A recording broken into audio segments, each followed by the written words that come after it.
Hello everyone, my name is Owen and I work for Amphibian and Reptile Conservation as an Education Officer. Within Amphibian and Reptile Conservation, I work in the Snakes and the Heather project, and my main aim as an Education Officer is to make people more aware about how fantastic our snakes and our lizards are. Before you watch this video lesson, you will need to watch the Reptiles of the UK video because we will use the animals that we learned about as examples. For this video, the learning outcomes are to learn what is in the diet of snakes and lizards that live in the United Kingdom, and to introduce what it means to be cold-blooded, because that relates to the things that these animals eat.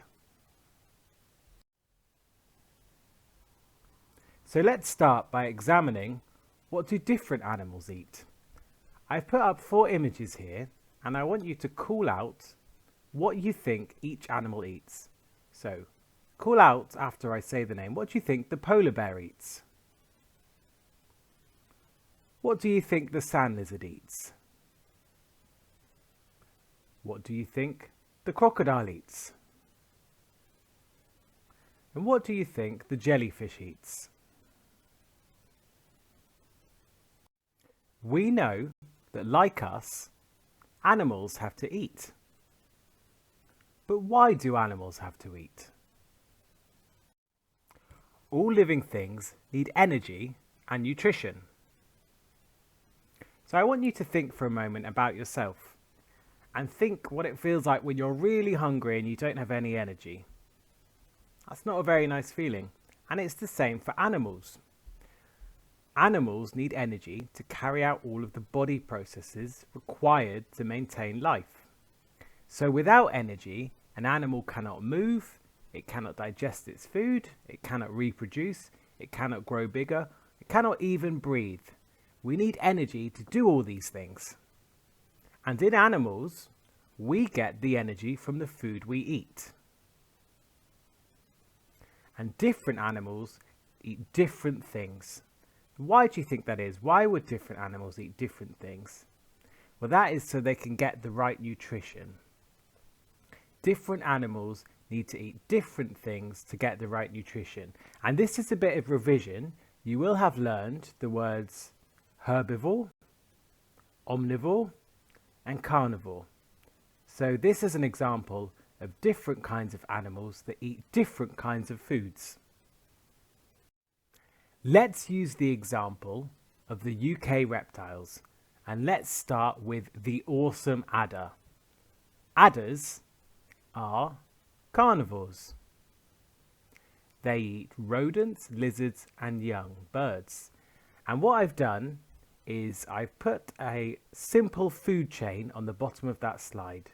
So you will have learned about food chains, and the food chain, simple food chain of an adder, is that there are plants which get their energy from the sunlight, and these plants might be eaten by mice, and these mice might be eaten by an adder.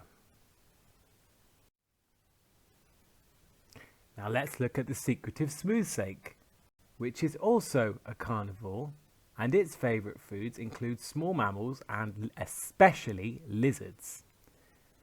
And let's look at a simple food chain for the smooth snake as well. So the plants get energy from sunlight, and insects eat the plants, and lizards will eat these insects, and the smooth snake will eat these yummy lizards. Now let's look at the gorgeous grass snake. Grass snakes are also carnivores, and their favourite foods are fish, frogs, toads and newts. And a simple food chain for the grass snake starts with plants. So these are plants that get their energy from the sunlight and from their roots. And these plants are eaten by insects that might be scuttling around or buzzing around, or maybe even swimming around if they're in a pond. And these insects are eaten by frogs, and these frogs are eaten by grass snakes. Now let's look at the 3 kinds of lizards that live in the UK, starting with the superb sand lizard, which is also a carnivore, and its favourite foods include insects such as grasshoppers and spiders. So a simple food chain for the sand lizard is that we start with the plants that get their energy from things that they take into their roots and from the sunlight. These plants will be eaten by insects that are buzzing and scuttling around, and then the sand lizard will gobble up these insects. Now let's look at the clever common lizard. So common lizards are also carnivores, and they mainly feed on small insects and spiders. So the food chain for them is the plants to get their energy from the sun and from their roots. And these plants are eaten by insects that are buzzing around and scuttling around. And then these insects, these small insects like ants and spiders, are gobbled up by the common lizard. Finally, let's look at the snake-like slowworm. So slowworms are also carnivores. And they eat a diet made up of insects, slugs and snails, worms and spiders. So their simple food chain is that they start with the plants, and these plants are eaten by these insects. So think of a slug munching on a juicy lettuce, and then these insects are eaten by the slowworm. So what do you notice about all three snakes and all three lizards? Well, in this case, thinking about the nutrition that they need, they're all carnivores. They all eat other animals.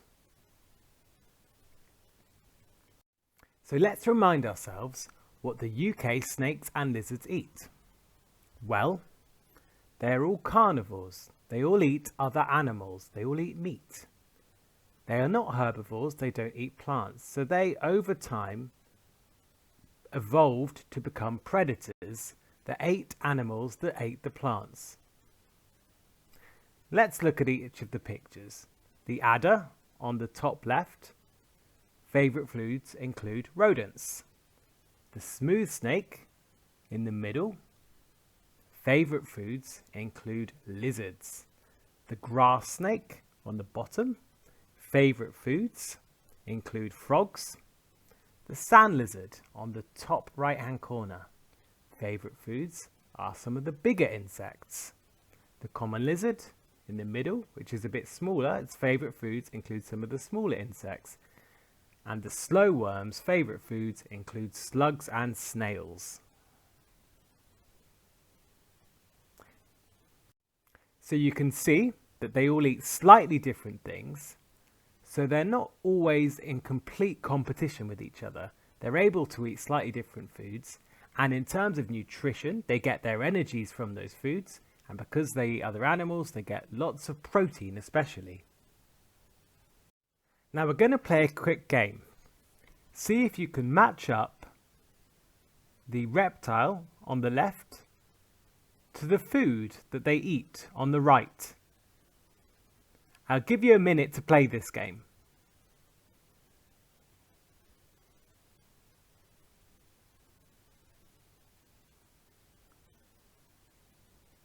What I want you to do is see if you can match up the animals on the left to the food that they eat.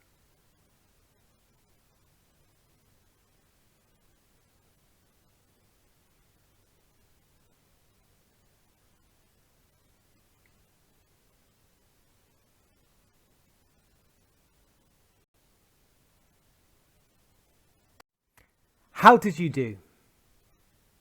Let's start with the adder, which is the picture of the snake at the top. So the adder eats rodents, so there's an arrow from the adder to mice. Next picture down is the smooth snake, which eats a lot of lizards as part of its diet. Third picture down is of the grass snake, and that eats a lot of frogs. Then we have a picture of a sand lizard, which eats a lot of insects, grasshoppers, spiders. Then we have a picture of a common lizard, which eats a lot of insects, ants and spiders, things like that. And then we have the picture of the slowworm, which also eats insects, and favourite ones include snails and slugs. Now that we've learned what the reptiles living in the UK eat, we're going to think about something a little bit different. We're going to think about what is being cold-blooded and what does this have to do with what a reptile eats. So let's remind ourselves, why do animals need to eat? Well, all living things need energy and nutrition. Warm-blooded animals, and there's a grown-up word for warm-blooded, which is endothermic, but for now you can just remember warm-blooded. So these warm-blooded animals that include us, you can see a picture of a group of people, and they include a polar bear, and they include animals like your farm animals and your pets and lots of animals in the wild. These warm-blooded animals eat lots of food, and then they use the energy that they get from eating all this food to keep them warm.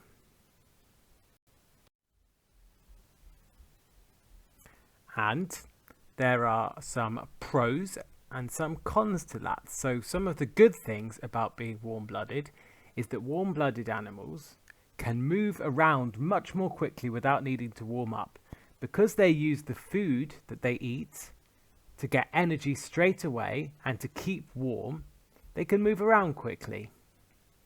Warm-blooded animals also can live in colder places. So because they use their food to get their energy to get warm, they can live in colder places. And warm-blooded animals are able to control their body temperature without needing to move around. So they use the food to keep their body at a regular warm temperature.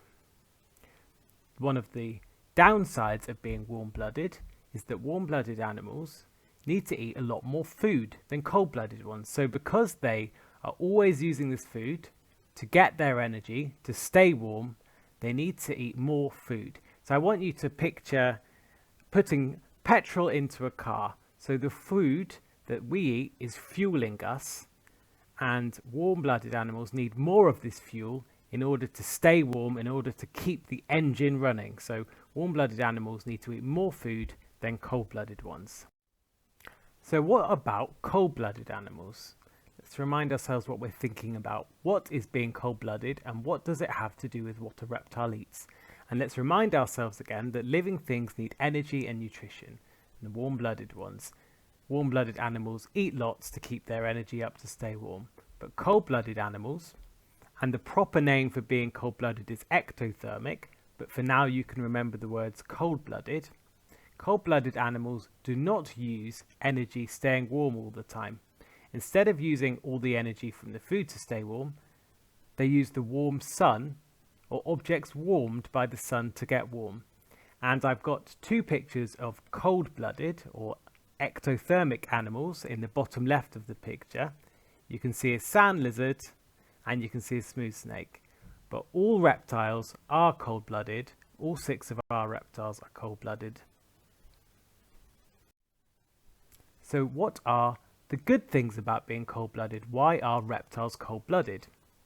Well, cold-blooded animals do not need to find as much food to eat to keep the energy up to stay warm. Because they go into the sun to get warm, or find areas that are already warm, they don't need to eat all the time to get the energy. The downsides of being cold-blooded is that they need to warm up before they can move around quickly. So picture a snake that's been lying somewhere cold for a while, and it's stretching out and it's a bit sluggish at the start. It can't move around very quickly because it's cold, because it hasn't warmed up in the sun. Another downside is that most cold-blooded animals cannot easily live in very cold areas, and they need to hibernate if they live in an area that has winters. So what is being cold-blooded and what does it have to do with what a reptile eats?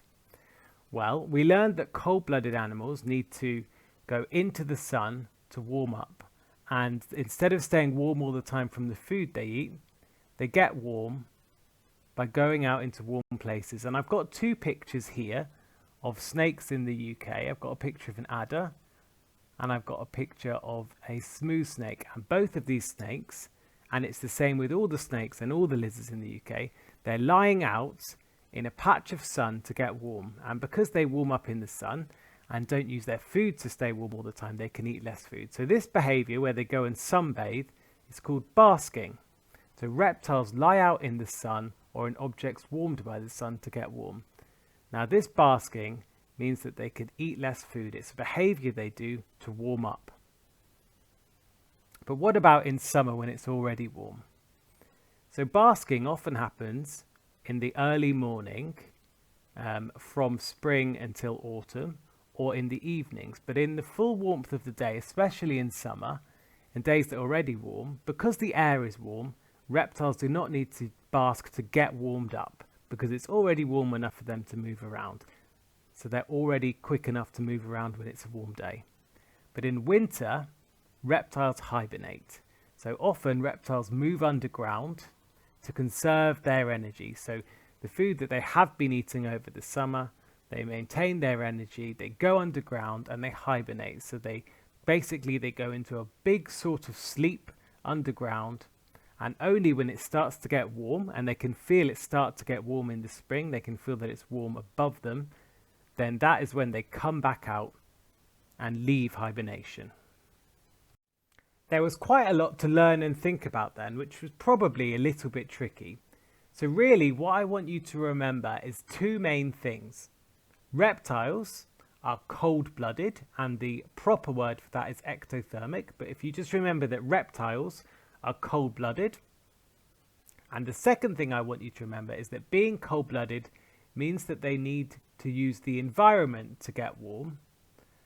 And this means that they can eat less food. And this is a really useful thing for wild animals who have to go and find their food all the time. So reptiles are cold-blooded. And the reason that some animals are cold-blooded is because it means they can use their environment, the sunlight, the sunbathing to get warm, which means they can eat less food.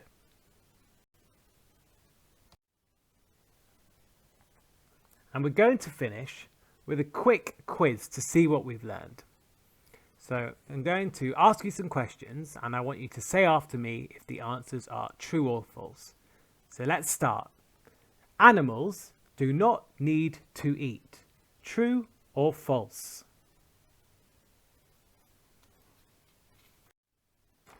That one is false.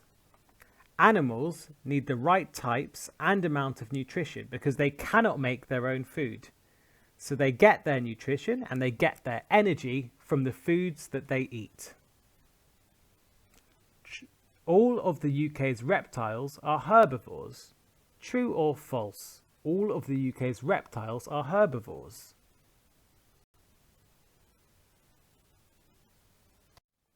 That one is false. The UK's reptiles are carnivores.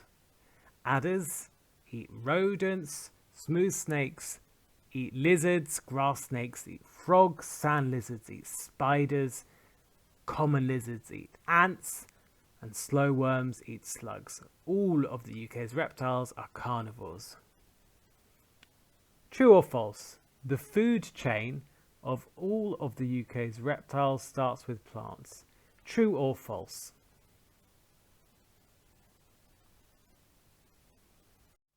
That one is true. If you remember back to the pictures of the reptiles, the slides that had the pictures of the food chains on, all of them started with, the simple food chain started with plants. True or false? Common lizards' favourite foods include frogs and fish. Is that true or false?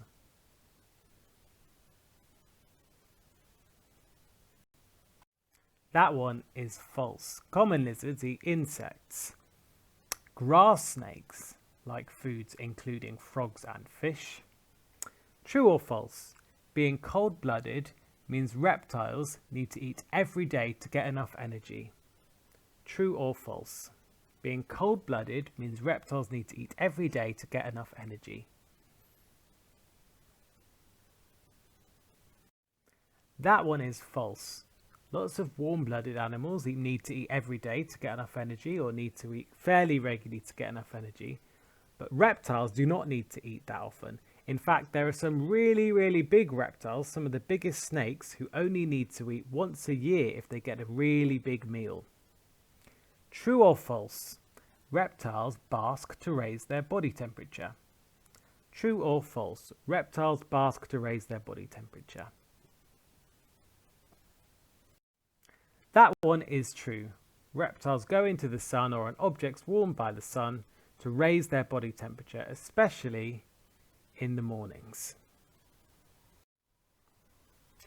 So our learning outcomes for today were to learn what's in the diet of UK snakes and lizards, and we've done that. And the other learning outcome was to introduce what it means to be cold-blooded, and we've done that as well. So that's fantastic and well done. Now remember, you can watch these videos back anytime if you need to think about what you've learned and try and remember it a second time. That's it for today. If you have any questions about anything that we've learned in this presentation, or if you have any questions about the Snakes in the Heather project or education programs related to reptiles, please send me an email, and I've put my email on the slide. Goodbye.